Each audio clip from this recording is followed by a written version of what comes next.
Hello guys, welcome to Tech Tricks tutorial. In today's video, I will show you how to remove editing restrictions from a Word document. You're probably watching this video because you have a Word document that you want to access fully, but it has restricted editing permissions.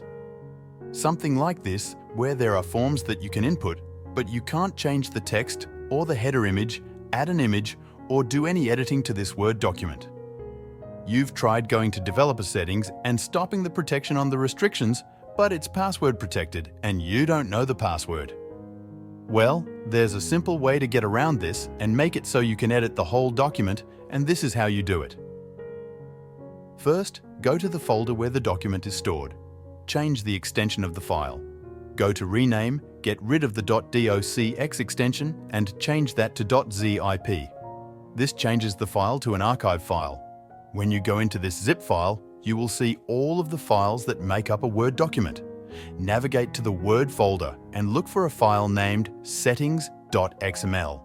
Just delete that file. Go back to the original folder and change the .zip extension back to .docx. You will now have full editing permissions on that previously restricted document.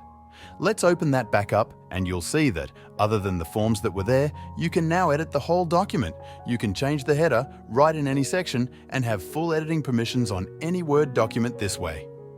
So, very easy. Thanks for watching, guys. Give us a like and subscribe. Thank you.